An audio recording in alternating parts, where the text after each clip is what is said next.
도구를 잘 만드는 거 중요해요. 우리는 뭐라고요? 호모 사피엔스. 도구를 만드는 인간. 참 이 호모 사피엔스를 사진을 찾아봤더니 호모 사피엔스를 사진을 어떻게 찍습니까? 솔직히 그 원시시대로 가서 찍을 수도 없고 구글에서 막 검색을 이거 사진 찾는데 오래 걸리는데 참 비싼 사진이 없어서 호모 사피엔스라는 단어랑 가장 걸맞는 사진이 구한 게 제 수준이 이거밖에 안 돼요.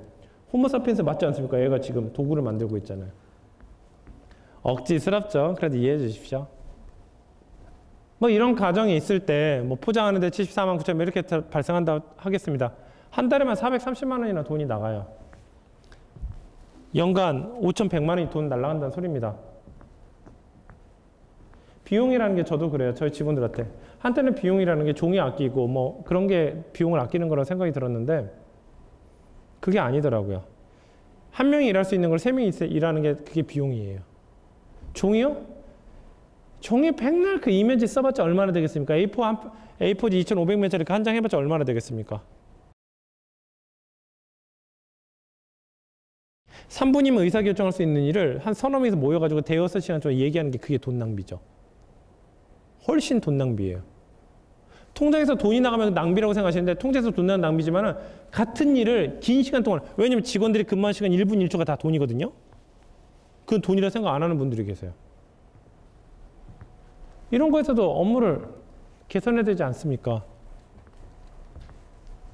이런 거 개선할 수 있는 가장 좋은 방법이 IT 개발하는 거예요. 시스템 개발하는 거. 제가 우리나라 그 온라인 판매할 때 국내 랭킹 1위까지 올라갔는데 정확히 몇 개월 걸리냐면 11개월 걸렸어. 우리나라 랭킹 1위까지 올라가는데. 그때 했던 일들이 이런 것들이에요. 근데 결국에는 인원들이 그렇게 배정됐던 게 나중에는 매출액이 두세 배가 떴는데도 인원이 더 줄어드는 현상이 발생했죠. 그때 뭐 했냐? 사람이 움직였던 게 아니라 시스템 개발부터 들어갔었어요. 당연히 개발에 들어가니까 처음에 비용이 들어갔겠죠. 이 페이지가 그때 만들었던 페이지예요. 수많은 상품 리스팅 페이지 1,700개, 1,800개, 2,000개를 어떻게 사람이 관리합니까? 그래서 이런 식으로 다 관리해 놓는 거예요. SK 코드를 만들고 이거는 지금 메모가 들어가 있으면 이게 활성화되고 메모가 없으면 비활성화. 판매 중인지 단종이 되었는지 일시품절인지 등급도 모든 상품에서 A등급부터 A, B, C, D, 2등급으로 나눠서 등급별로 관리하게 되는 거죠. 제조사, 아이템 번호. 이런 아이템 번호 같은 데서 아이템 번호를 클릭하면 그 상품 페이지가 바로 뜹니다. 보통 어떻게 상품에 뭐에서 떠서 이렇게 하는 게 아니라 그냥 연동을 그냥 걸어놓으세요. 클릭하면 바로 뜨게. 뭐 판매가, 배송 옵션 이런 것도 이 무게만 선택하고 배송사만 선택하면 바로 이 배송비가 바로바로 나오게. 이 퍼센트 같은 환율만 바꾸면 그냥 계속 리얼타임으로 바뀝니다. 근데 커서가 되면 커서만 그대로 되면 커서 뜨면 이렇게 창이 하나 살짝 뜨죠. 그것도 가장 수정한 날로 따르게 떠요. 그래서 커서만 떼고 누르지도 않고 이렇게 내리면은 날짜 탁탁 써서 이거 수정한 지 한 달 정도 됐네? 한번 체크해 봐야 되겠다. 이런 수정하고. 이런 도구를 하나 만들어 놓으니까 매출액이 두세 배가 뛰는데도 인력이 거의 절반으로 줄어들더라고요. 그게 경쟁력이에요. 그래서 제가 뭐 개발자 출신, 저 개발자 출신은 아니에요. 저는 HTML 소스를 한 줄도 칠 줄을 몰라요. 그래서 HTML 이미지 링크 거래할 때 저는 항상 하는 방식이 HTML 이미지 링크 네이버에 검색하면 나와요. 그럼 그거 드래그해서 써요. 프로그램 소스를 한 자도 칠 줄 몰라요. 대신 할 줄 아는 거는 기획만 할 줄 알아요. 아, 내가 이런 걸 짤 때 여기서 이런 게 있어야 되겠구나. 어떻게 보면 이거는 엑셀에서 매크로나 브이루거 같은 거는 거랑 거의 비슷하거든요. 솔직히 말해서. 그러니까 그것을 개발자한테 얘기하면 개발자는 너무 잘합니다. 왜냐면 이거 좀 더 업그레이드 된 게 MS 액세스인가요? 그거고. 그걸 더 업그레이드 된 게 어떻게 보면 이제 프로그램 짜는 거랑 똑같거든요. 이런 건 다 제가 기획해요. 저희 회사의 가장 큰 장점 중에 하나가 뭐냐면 저희 회사에서 돌아가는 모든 시스템은 제가 직접 기획합니다. 기획한 거를 개발팀장한테 넘겨 개발팀장이 그림을 그리고 개발팀장이 그걸 개발자한테 만들고 개발팀한테도 얘기합니다. 개발팀은 개발팀을 위해서 경영이 있는 게 아니라 우리를 위해서 개발팀이 있는 거니까 어떤 자신들의 어떤 이렇게 자유로움이 없을지는 언정 그래도 좀 따라줬으면 좋겠다 항상 얘기합니다. 이게 한 8년 전, 7년 전 때 만들었던 거예요. 그것도 어느 정도 매출이 나왔을 때가 아니라 매출이 나오기 시작부터 해보니까 이렇게 레파토리로 가면 결국엔 비용이 압박이 들어와서 우리 회사 망할 수 있겠구나. 인건비 많이 늘어나겠구나. 그래서 겨우 그 개인 사업자 창업했을 때 얼마 되지 않았을 때부터 만든 거예요. 그것도 이런 개발자를 고용한 게 아니라 프리랜서 많습니다. 엄청 많아요. 근데 게시판에다 이런 엑셀 같은 거 초안 올려면 이거 개발해 주고 나면 뭐 어떤 데서 190만 원 받을게요. 200만 원 받을게요. 네, 200만 원 드릴게요. 그럼 개발 들어가는 거고. 최근에는요, 더 잘 만들었죠. 지금 7, 8년 동안 배운 도둑질이 이건데. 현재는 저희 회사랑 업무랑 관련되어 있는 시스템이 이렇게 다 연결되어 있습니다. 외환정보, 국제물류 시스템, 마켓앤 상품정보라든가 수출통관이나 공급업체라든가 국가정보 시스템이 다 통합되어 있어요.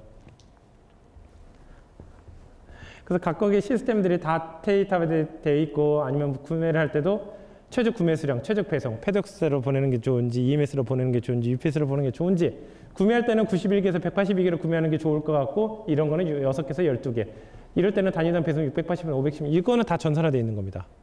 기초 데이터 몇 개만 입력하면 자동적으로 나와요.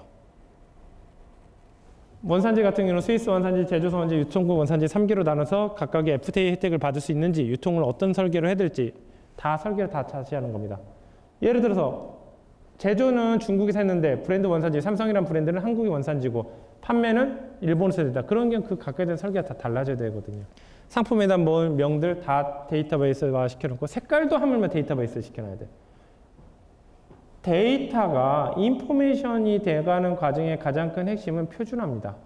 여러분들이 생각할 때는 빨간이랑 레드랑 붉은색이랑 다 같은 말이지만 컴퓨터는 다 다른 말이고 이것은 인포메이션이 될 수가 없어요. 그냥 쓰레기 같은 데이터예요. 무의미한 데이터들의 조합을 인포메이션, 정보의 수준까지 끌어올리면 각각의 데이터를 다 체계화시켜놓고 표준화시켜놓습니다. 벽돌이라면 다 틀에 맞게 똑같이 만들어놔야 돼. 그게 이런 식으로 데이터베이스화 시켜놓는 겁니다. 제조사라든가 색상이라든가 상품명이라든가 카테고리에 맞는 HS 코드, 그 다음에 수익률, 그 다음에 뭐 배송 같은 경우도 각 존 차트 관리, 각국에서 일본에서 발송되는 페덱스 요금 같은 경우는 그냥 엔화로 넣어놓으면 외환은행 환율 데이터베이스로 연결해서 다 계산하는 거예요. 환율이 변화됐으니 환율을 다시 입력 그런 게 아니라 환율은 거의 2시간 간격으로 외환은행에서 계속 가져와서 계속 업데이트 시키고 반영시키고 당연히 배송비를 넣을 때는 엔화로 넣는 거예요. 한국에서 1존이 뭐 일본이지만 일본에서 발송하는 1존은 또 미국이다. 그럴 때는 또 존타 쪽을 또 별도로 움직여야 되고 그러니까 약간 바둑판식 계열 방법이에요. 상자 같은 경우도 마찬가지입니다. 뭐 A로 상자라는 게 있고 2로 상자라는 게 있다면 상자도 그냥 상자 아무거나 넣자 이렇게 하면 안 돼요. 하나를 어떤 A라는 이런 제품을 2로 상자로 보냈다. 그럼 다음에는요. 한번 보낸 히스토리 다음에는요. 이게 물건 도착하자마자부터 메시지에 떠야 돼요. 이건 2로 상자로 보내야 됩니다. 떠야 됩니다. 그것도 다 데이터베이스 시켜놔야 돼요. 그러니까 상자에 대한 규격 관리 다 해놨죠. 우체국 1호 상자 P1, 가로 세로 사이즈 얼마, 중량은 얼마. 이렇게 되니까 상자 이 상품에 대한 무게 250g, 상자 무게 110g, 배송비가 얼마 나오겠다. 벌써 아는 거예요. 이 상품에 대한 고유 번호만 넣어놓으면요. 그것을 사람이 한다고 생각해 보십시오. 사람이 하는데 30분이 걸려요. 근데 이걸 하는데 3초가 걸려요. 그럼 대충 뭐 좀 계산이 좀 어렵긴 한데 그러면 생산성이 100배 이상 올라가는 겁니다. 이게 효율성이에요. 아까 효율성 뒷부분에서 얘기하겠다는 게 이런 내용들이에요. 배송료 할인 파트, 이건 외환은행 데이터베이스 하물며 제품에 대한 플러그 모양도 다 데이터베이스 시켜놨죠. 국가 관리. 각국에는 종교, 전화번호, 시차 모든 거 다 넣어놓죠.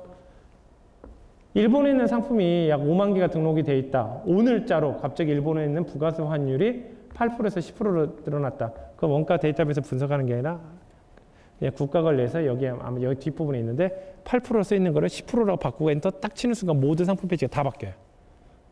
원가가. 오늘 환율이 오전보다 오후가 환율이 17원이 더 올랐다? 특별히 그건 손 안 대도 됩니다. 왜냐면 환율 데이터베이스가 자동적으로 가져오니까 다 되는 거고. 공급자에서 단종을 시켰다? 그럼 단종 데이터에서 저 다음에 액션을 취하는 건 없어요. 자동적으로 다 단종시켜 버리는 거예요. 다시 입고됐다? 그럼 다시 리스팅이 되는 거고. 이걸 전자동화 시켜야지 이걸 사람이 왜 투입해야 됩니까? 돈 아깝게.